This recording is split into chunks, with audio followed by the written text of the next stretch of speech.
Assalamualaikum warahmatullahi wabarakatuh. Bismillahirrahmanirrahim. Alhamdulillahi rabbil alamin. Hamdan yu'afi ni'amahu wa yukafi wa mazidah. Wassalatu wassalamu ala sayyidina Muhammad ibn Abdillah wa ala alihi wa sahbihi wa man walah. Rabbi shrah li sadri wa yassir li amri wa hlul 'uqdatam min lisani yafqahu qawli, amma ba'du.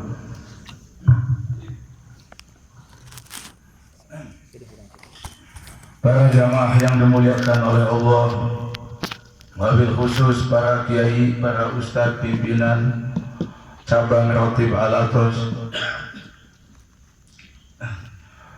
wabil khusus sahibul bait, sahibul hajat, sahibul majlis, Bapak Endang dan keluarga besarnya, Bapak Arom dan juga keluarganya,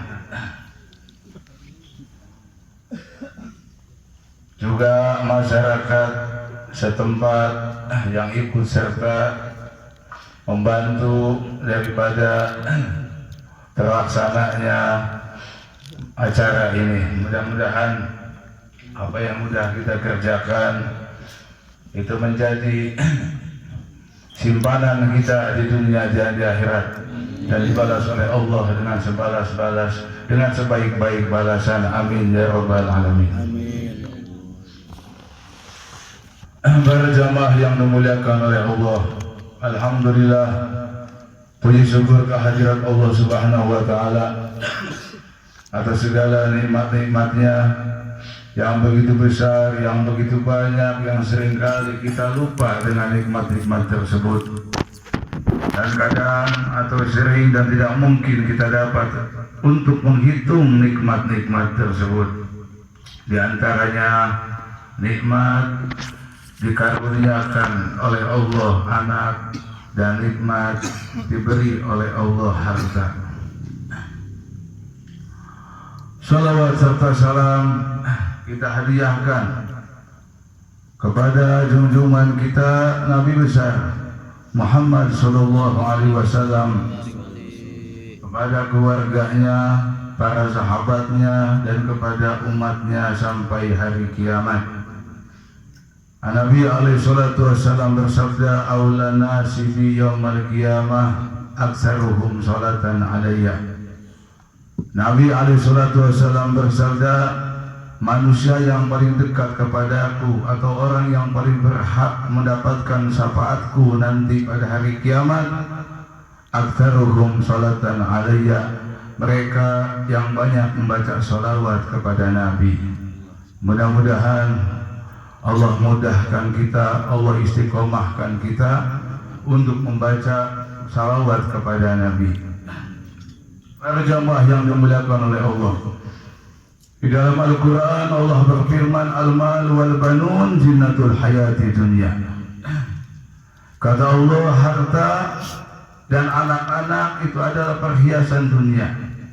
Wal baqiyatu shalihatu khairun inda rabbika thawaban wa khairun amala. Shadaqallahul azim.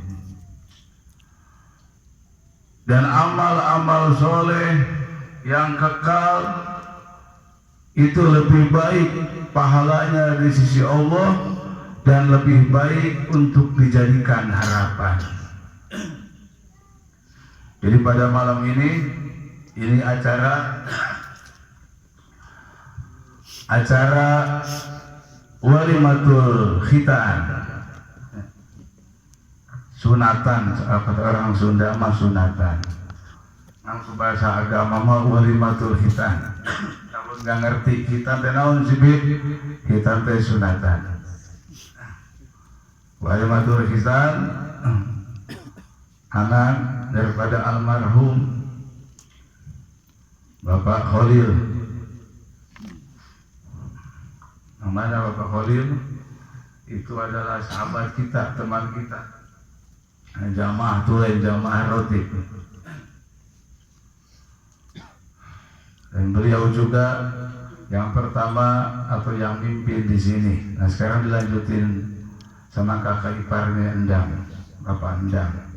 Mudah-mudahan amal baiknya, kebaikannya mengalir terus ke dalam kuburnya.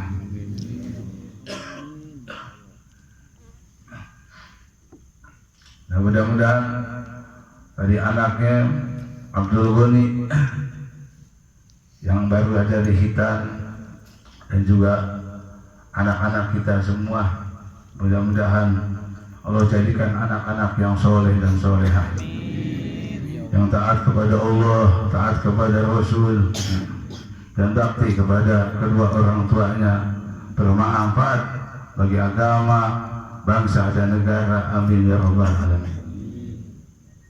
Nah, tadi kata Allah, al-mal wal banun zinatul hayatid dunya.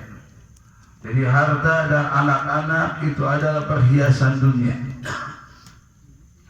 keindahan dunia, kenikmatan dunia, kebahagiaan dunia. Jadi orang yang punya harta, punya anak itu bisa jadi kenikmatan, bisa jadi kebahagiaan bagi pemiliknya. Tapi dengan syarat apabila mereka atau dapat memanfaatkannya. Jadi nggak bertentangan sama ayat selanjutnya, nggak bertentangan wal baqiyatus sholihatu, dan amal-amal yang kekal lagi baik atau soleh, khairun inda rabbika sawaba, lebih baik di sisi Allah pahalanya, wa khairun amala, dan lebih baik untuk dijadikan harapan.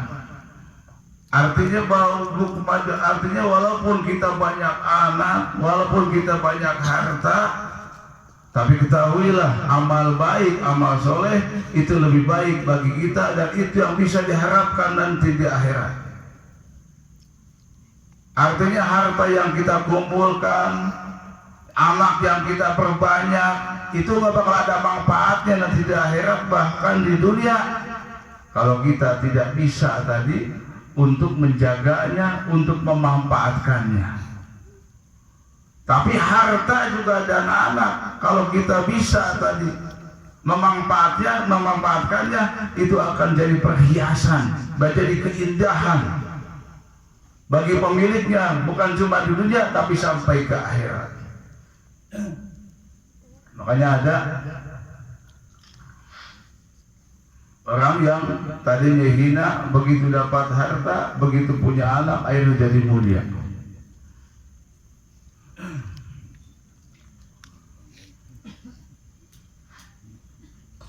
Ada orang yang banyak tadi, apa dosanya, sedikit tadi kebaikannya, tapi karena punya anak, anaknya anak soleh, akhirnya itu orang tuanya selamat di akhirat. Ini tadinya malam ini sekalian bukan cuma walimatul hitam, tapi juga anniversary, non bahasa Inggris.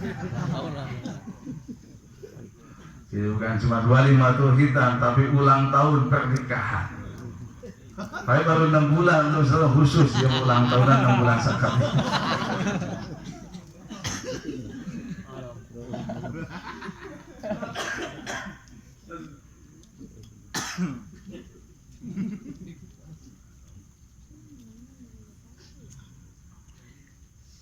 Itu harta tadi.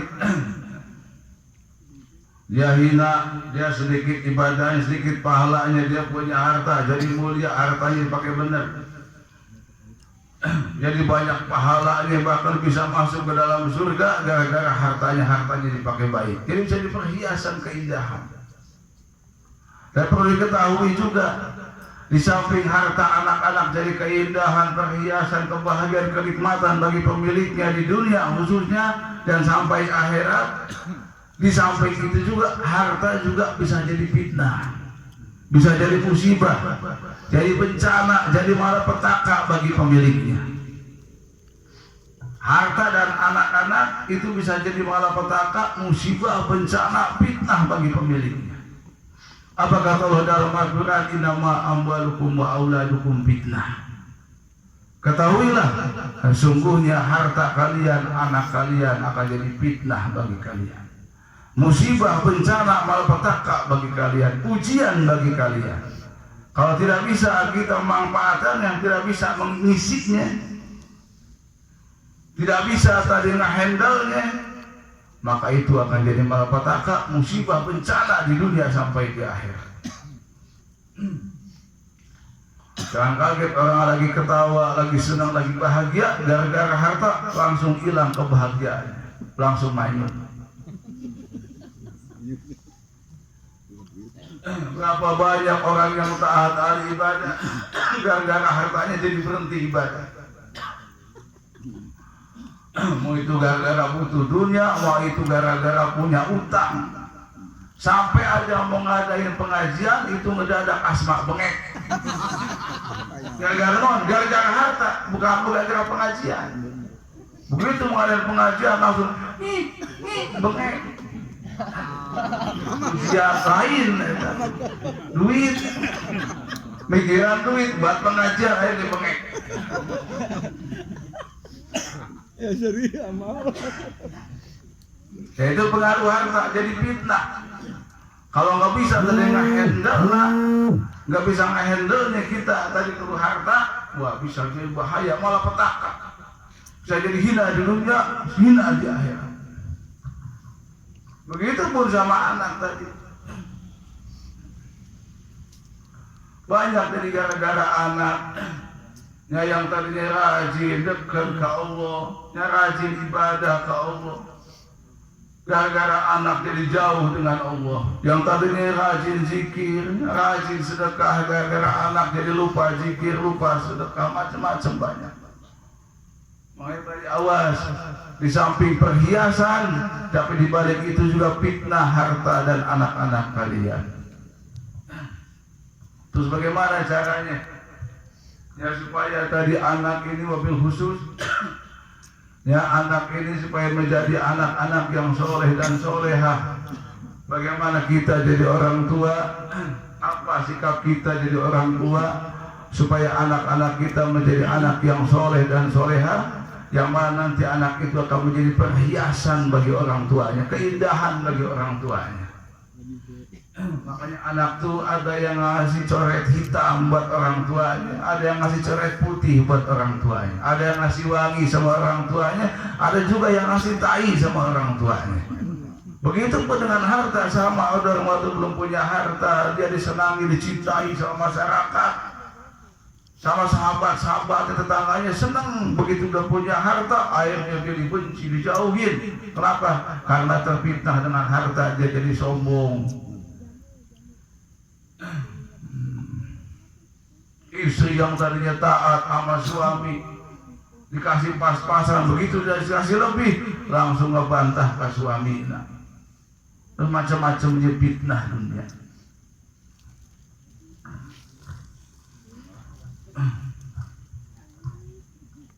Kalau nggak hutang banyak, sampai-sampai ada jamaah tadi jamaah khusus, gara-gara hutang sampai jadi jamaah biasa. Ini jamaah khusus, kalau dengan orang-orang khusus sungguh, jadi asal digiur. Akhirnya saya menjadi rakyat jamaah biasa saja.